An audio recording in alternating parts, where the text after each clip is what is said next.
Upbeat, slightly tense orchestral music begins, fading slightly under the narration.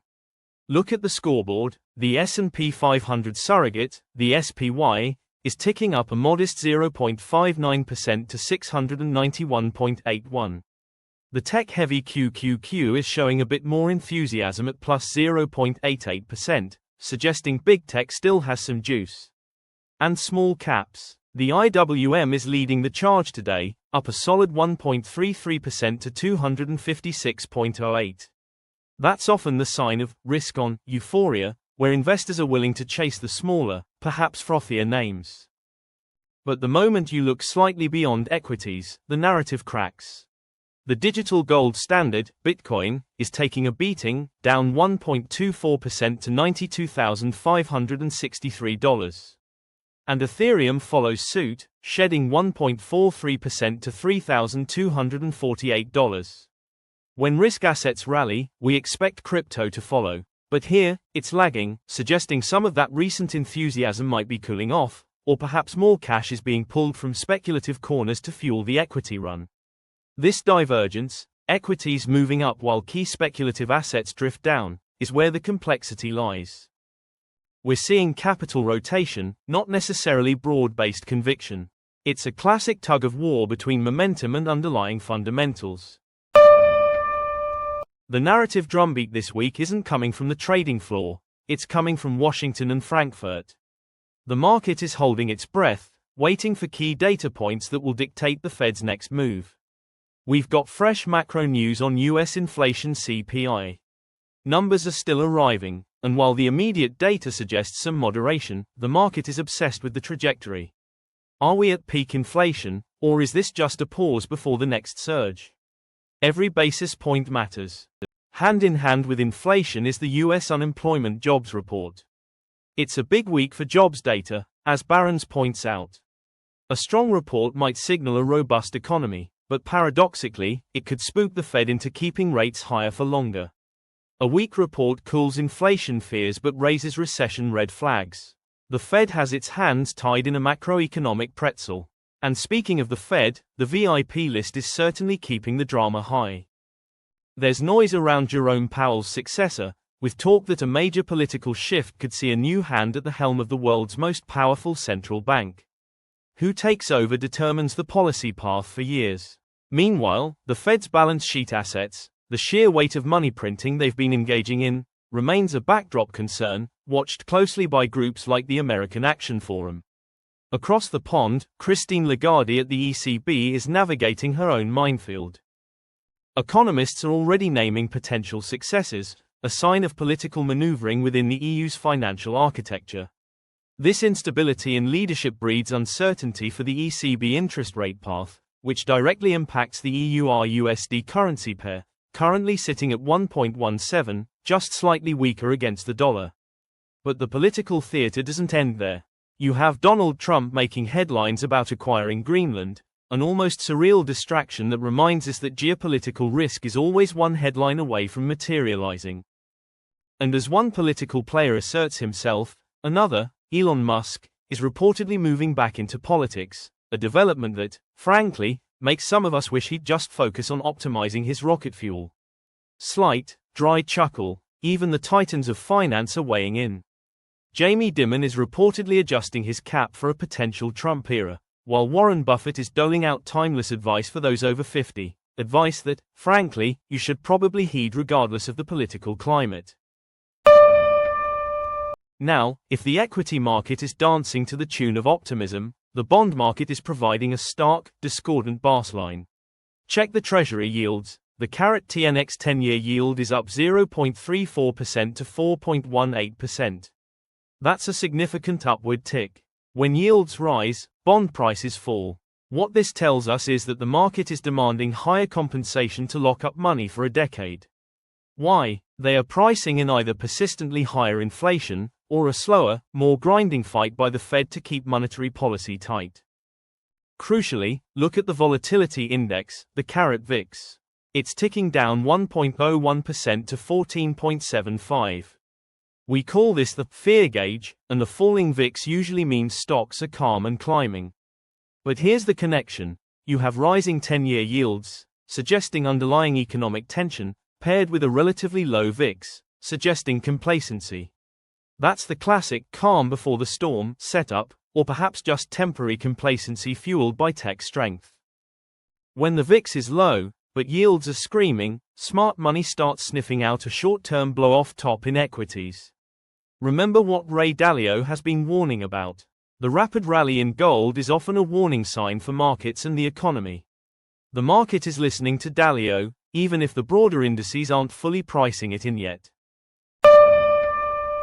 The actions of the central banks are the gravitational force pulling these markets. We are seeing clear evidence of divergence, especially when we track rates globally. The Fed is in one mindset, the ECB in another. We're seeing the impact ripple through the dollar. The dollar index, DXY, NYB, is barely moving, down 0.08% to 98.50. A flat dollar suggests international markets aren't panicking about US monetary policy right now, but that 4.18% yield on the 10-year is still a magnet for global capital, which is what's helping lift US equities while potentially pressuring crypto. The implications for Europe are stark. With the ECB rate path uncertain, Nouriel Roubini is highlighting the real existential threat facing Europe. This suggests that the market's focus on US inflation might be masking vulnerabilities overseas, where energy costs and political fragmentation could create a faster economic deceleration than anticipated. Commodities are telling us a story about supply chains and dollar strength. Crude oil, CL equals F, is down 1.54% to $56.25. That drop is substantial. Why? Two main drivers: a weakening global demand outlook, perhaps hinted at by those softer cryptocurrency movements, and dollar stability. We also have geopolitical distractions, like Trump's talk about military options related to strategic resources, though that's more geopolitical risk premium than daily supply demand. The surprising story here is in the agricultural sector. Sugar prices are settling higher, driven by Brazilian real strength, leading to short covering.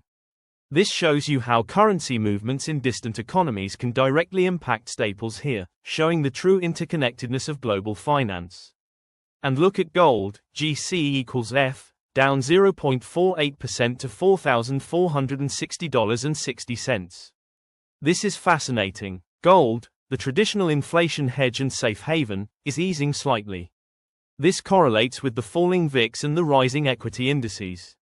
It suggests traders are currently prioritizing growth optimism, stocks up, over immediate, acute fear, VIX down, gold down. However, we must remember that Michael Burry, the oracle of the Big Short, made a multi-million-dollar bet on gold this year.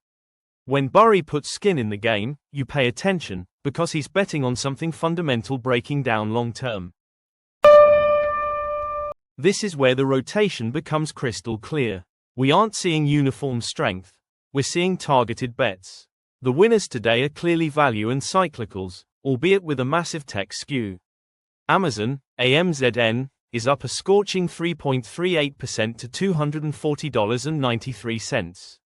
This suggests the market is embracing e-commerce and perhaps cloud spending resilience, a win fueled by Jeff Bezos' recent personal news providing a light distraction, perhaps.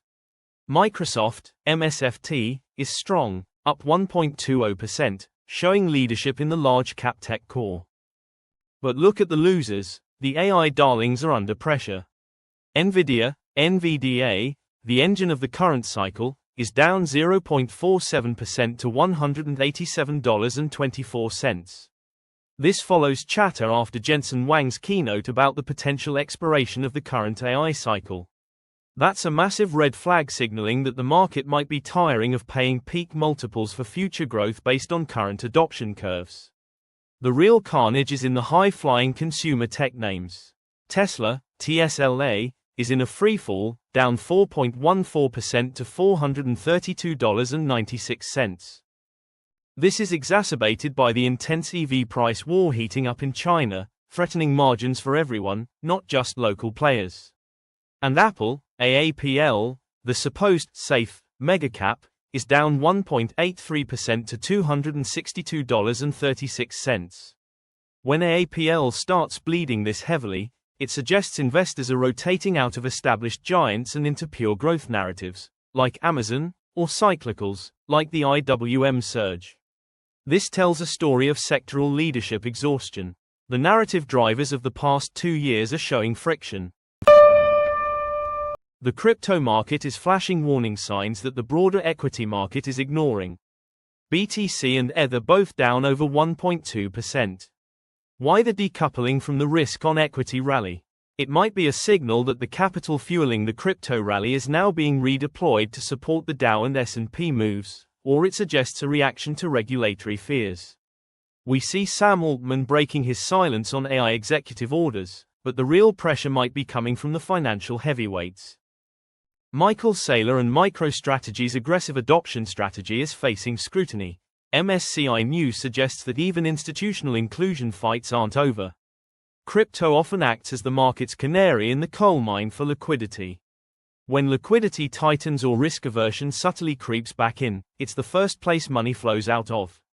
The weakness here might be a leading indicator that the VIX is too low, and the bond market is right to be worried. Looking ahead, the focus must be on the data release schedule. We are expecting key numbers that will either confirm or debunk the current equity optimism. We have massive institutional maneuvering happening too. Bill Ackman is placing huge bets, putting $2.1 billion on an insurer, trying to turn Howard Hughes into a mini Berkshire. This is high conviction allocation happening behind the scenes, often signaling where smart money sees value after the tech bubble cools. Similarly, Cathie Wood, surprisingly, has an ARK Invest vehicle leading the pack this year, a testament to the speculative hunger that still exists, even if it's not in the obvious names. We're also seeing interesting defensive plays.